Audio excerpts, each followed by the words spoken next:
What's up, you guys? Welcome back to WideBody Nation, and I have my wife's 2020 RAV4 TRD off-road.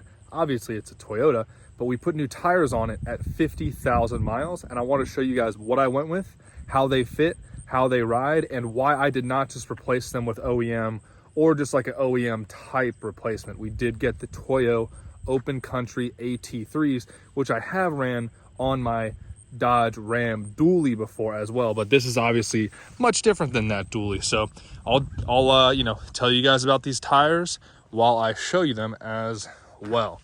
So in my opinion, these are a great looking tire. These are the Toyo open country AT3s. That's all-terrain 3s. They are a good tire. I've ran them before. I got them in 235 60 18. The stock tire size on these RAVs for the TRD off-roads is a 225 60 18, so just slightly wider. Went for a 235 width versus a 225 width, but obviously these are a much stouter tire than what came on the RAV TRD off-roads. The tire that came on this was the Falcon Wild Peak all-terrain trail 01A,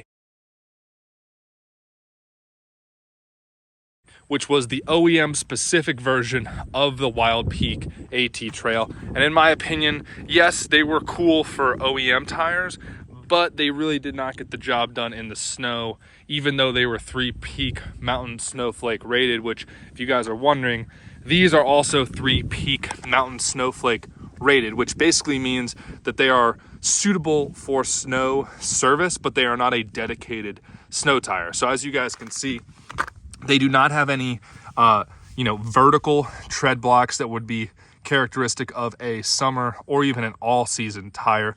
They are much closer to a all-terrain tire. You guys can see they're already contact patching a little in the middle, so I will have to check and monitor tire pressure, since these are a little bit more of an aggressive and a off-roady tire than stock. We'll have to see if we want to go up or down in tire pressure, and I'll have to do some research on that.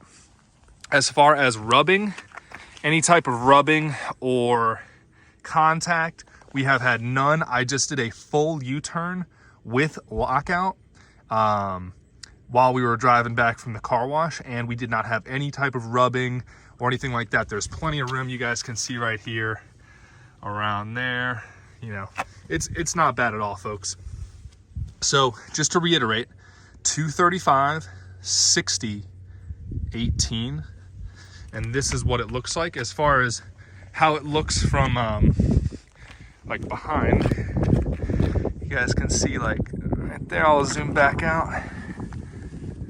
Looks really nice, but it's not poking or anything like that. Obviously I have the wheels turned a little bit. They ride very quiet. They're actually quieter than the stock tires, although the stock tires were getting louder as they were getting older, since they were probably wearing maybe a little bit unevenly. Can't really see from the front, but there you go. I'll give you guys a good look at them here. But yeah, guys, just wanted to give you guys a quick impression, a quick size, fitment, size we went with, what it's going to look like on your car. So far, very happy with them. It is October here in Wisconsin, and so one of the reasons I went with this tire, and I will update you guys on this tire as it gets into the deeper winter. One of the reasons I went with the tire, though, was because my wife has to drive about 2,000 to 2,500 miles a month, and it's to the hospital for her job. So I wanted a tire that I felt confident in her driving every day, as far as any type of mud, snow, rain, or dry. I mean, she drives very conservatively, very safely, but when it gets snowy or icy out there, you want something that's going to at least give you a chance to get to and from places like the hospital or whatever it may be. So that is why I went with a tire that's much more aggressive in many ways than just a dedicated all season or an OEM style tire for these RAV4s. So I have seen people go as wide as 245, but most people I know of who are getting, you know, larger off-road tires on these, they have 17-inch wheels, not the 18-inch wheels that we have on here. So I was kind of limited in my tire selection based off of the fact that these are 18-inch wheels, just based off of like what a bunch of overlanders and off-roaders were suggesting on the internet. But I'll take you guys for a quick drive just so you guys can kind of hear, or not hear, you know, how they sound. You literally can't hear them at all, but I'll show you guys anyway. But we have had this car since new, other than some oil changes, some, you know, routine maintenance. All right, so just to show you guys, we've got 47,000 miles, and we'll just go for a quick spin.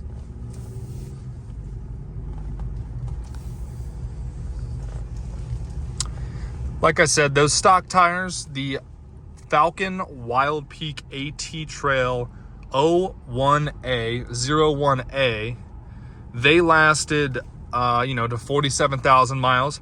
Could I have ran them longer? Yeah, if we were still down in Tennessee, I think that I probably would have maybe ran them a little longer. But because we're up here in Wisconsin, because she's up here in Wisconsin and has to drive to the hospital and doesn't get days off during the work week, I didn't want to leave it up to chance. Here, I'll speed up for you guys here.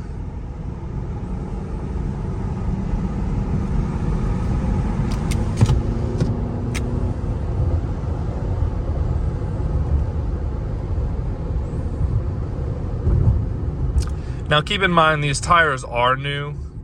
You know, we got up to about 50 there. These tires are very new. So, you know, will they sound different in the future? Sure.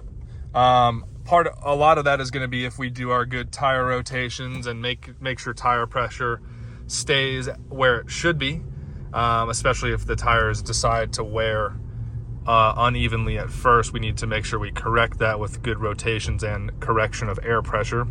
But overall, so far, I'm super happy with these tires. They're still very responsive. So that's pretty much it, guys. Thanks for watching. I will follow you guys up in the next video. Appreciate you for tuning in. Stay safe out there, and I will see y'all in the next video.